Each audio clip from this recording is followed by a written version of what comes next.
All right, so now let's begin with types of ahadith. So basically, we'll do four types of ahadith mubaraka. Initially, I mentioned that there are two types of hadiths, which are hadith nabi and hadith qudsi, but that's a different thing. Now I'm talking about types of hadith, which means that how do we know that this hadith is authentic, if this hadith is fabricated. So we'll do four different categories of hadith mubaraka, and you'll understand as we progress. So number one, which is the most sahih or the most sound hadith mubaraka. So this is number one, okay?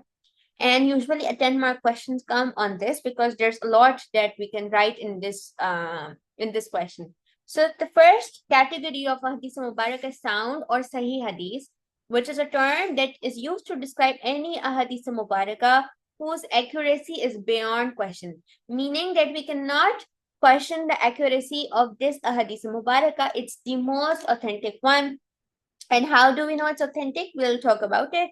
The narrators of this ahadith mubaraka are renowned for their honesty. So these are important words that I'm highlighting. It should be a part of your script. Okay? They are renowned for their honesty, truthfulness, and strong memories. And there is no break in in the chain of narrators, meaning that if you'll reverse the chain of narrators, you'll find the first narrator to be Nabi Kareem. Okay? So meaning that the chain of narrator is unbreakable, and you can eventually you'll reach back to Nabi Kareem. Okay? So a sound ahadith is one whose line of transmission goes back to Prophet, peace be upon him. And to check its authenticity, compilers have developed specific rules governing the acceptance of the narrators transmitting hadith, and established rules to check the chain of transmitters and what they said, isnad and matan of hadith. So basically, we can check the authenticity by two specific rules. Number one, we have rules to check the chain of narration. Number two, we have rules to check the matan. Matan is basically the text of the hadith, such as like we discussed in the previous part that no zakat is applicable on a property agar us pe 1 saal has not passed. This was something that we studied. I'm not quoting the exact hadith mubarak, I do not remember, but this is something that we just studied. Okay? So the snad or the matan is basically the text of the hadith mubaraka, while the chain of transmitters are the people who have heard the hadith, and now they are like transmitting the hadith mubaraka. Okay? So there are two aspects of hadith. The books of Imam Bukhari, this is important. The books of Imam Bukhari and Muslim Sharif are examples of Sahih Hadith. This is very important. You should write it in your script. Hadith is said to be Sahih if it is not contrary to the other Hadiths that have already been accepted by the authorities on the subject as authentic or reliable, nor should it contradict the text of the Quran. So it's very important to assure the fact that a certain ahadith mubarak is not contradicting with some other ahadith if it's talking on the same matter. So, for example, we just talked about the fact that no salah is complete without al-Fatiha. So this is a established hadith. And if we tend to find some other hadith which says no, we can study some other surah instead of Surah Al-Fatiha initially in the Salah, then it means that there's some contradiction, and we cannot accept such hadiths that contradict with the other ahadith mubaraka, or it should not even contradict with the text of Quran. Since ahadith mubaraka and Quran, their primary source of Islamic law, they should be parallel to each other rather than contradicting with each other. Okay? The consensus of the community ijma, or the basis principle or the basic principles of Islam. It should not be against the dictates of reason or common sense or the laws of nature. It should not level accusation against the family of the Prophet or his companions, or praise a particular person of tribe, should not be opposed to recognize historical facts, and it should not mention any incident which, if it had happened, would have been known and reported by other people, while that incident was not reported by anyone except the particular reporter. It should not lay down punishments for minor offenses or promise high rewards for insignificant deeds, or if the narrator himself confessed that he had fabricated the report, the sanad. Sanad must be full and unbroken, and each narrator in it must be known for his knowledge, piety, memory, and trustworthiness. The narrators must have met each other in the chain of information must go back to Nabi Kareem.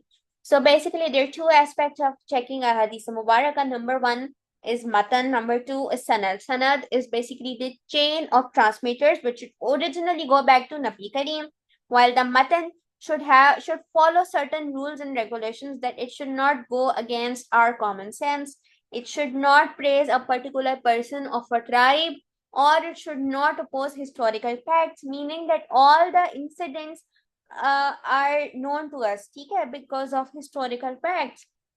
So other people should also report that particular incident, and it should not happen in such a way that just one person is narrating an event, because then it means that that particular event has been fabricated. So it should not go against our common sense. It should not praise a particular person, because in Islam everyone is equal, no tribe is superior to one another. So it should not praise a particular person of a tribe. And one more thing which is very important, that it should not promise significant amount of deeds for a very insignificant deed, or it should not state very heavy punishments for minor offenses, meaning that we just talk about the fact that Quran says that we can cut the hands of a person who commits the crime of stealing.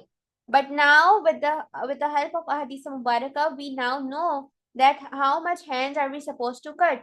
So basically, we need to be mindful of the fact, if not we, because we are laymen, right? There are many authentic scholars there who can confirm the authenticity of Hadith Mubarakah. We are laymen, we cannot pour in our suggestions on this.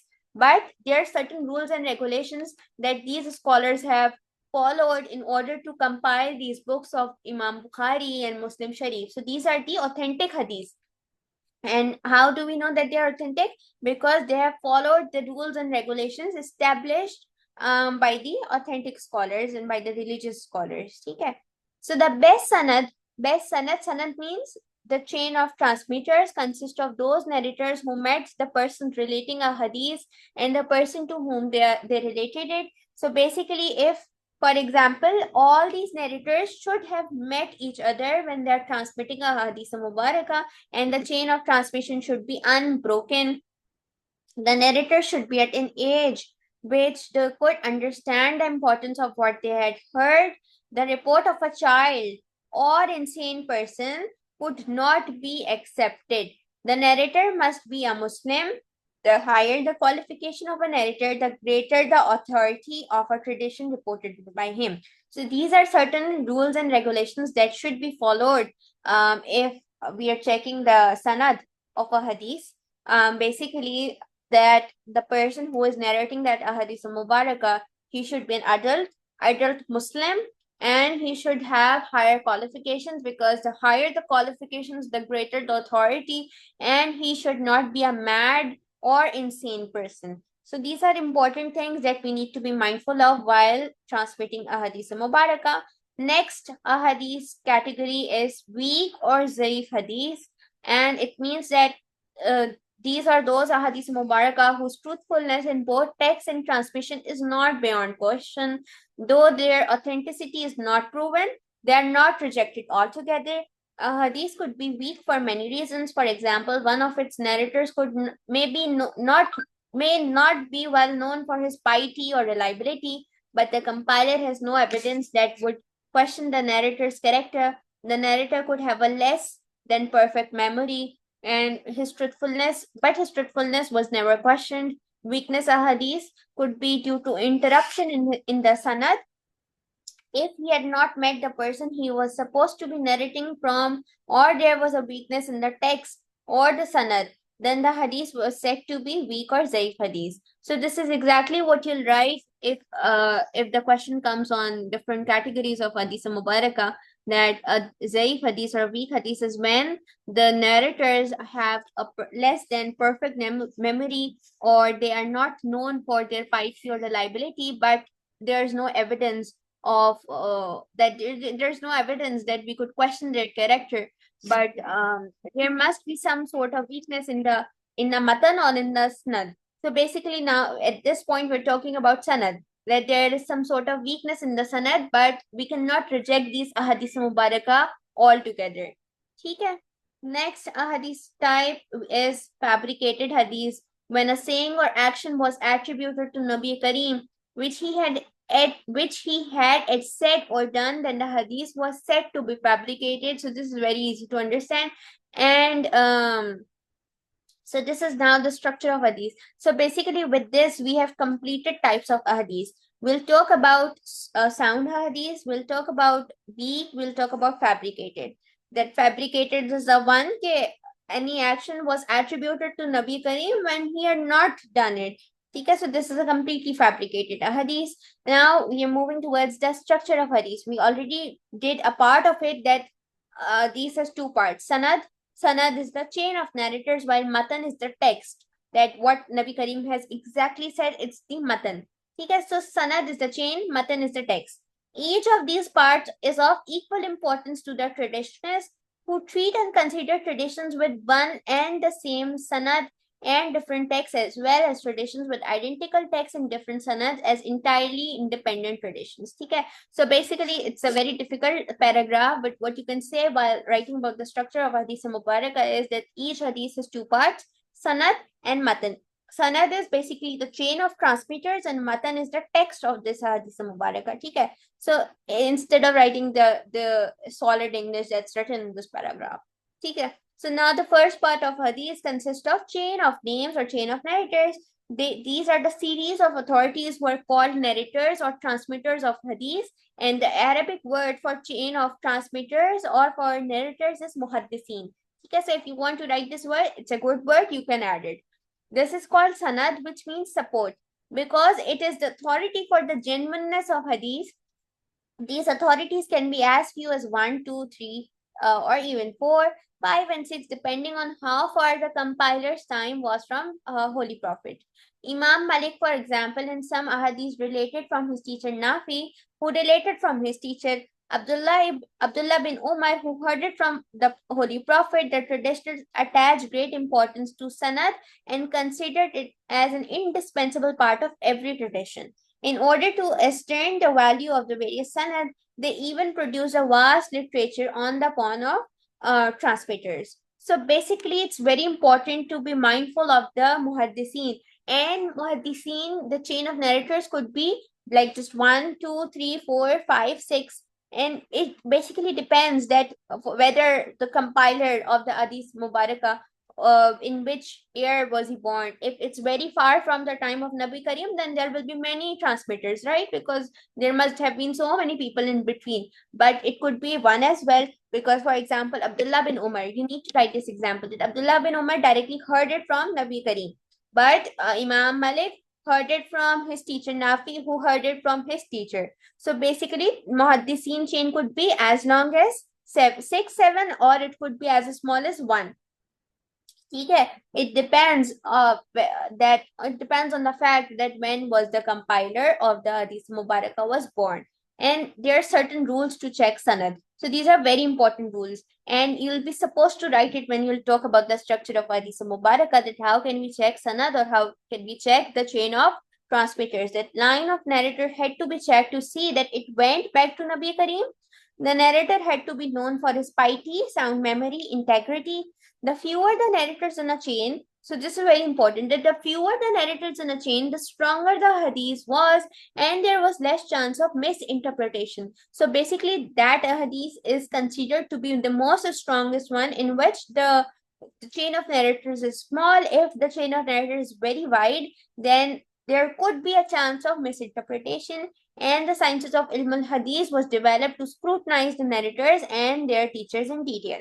In order to reduce the risk of forgery, every teacher on every book of hadith gave his students the name of the teacher through whom he had received it from the original author, each of them stating that he had read the whole or a part of it, which had to be specified with his own teacher. So basically, what is done in order to check the transmission, that whenever a person heard it from someone or from his teacher about a certain hadith, then that teacher was supposed to give the original transmission name, original names of the transmitters, so we could like check it back that whether we have received the original hadith mubarakah or not. Now moving towards the second part. The second part of the hadith mubarakah consists of the words of the Prophet himself, which is called matan, or the text of the hadith. For example, pray as you see me offering prayers is called the matan of the hadith. The matan, as the report of an act or statement of Nabi Kareem, helps to build up a picture. So these are also the important rules which you have to write when you'll talk about the structure of hadith. So the matan had to be consistent with the Quran, meaning that they should be relating with each other rather than contradicting with each other. For example, Quran says that we need to offer salah, but the hadith says that we should not offer salah. This is something which is contradicting with one another, so we cannot accept such a hadith mubarakah. It had to be in agreement with accepted facts. It should not contradict accepted hadith.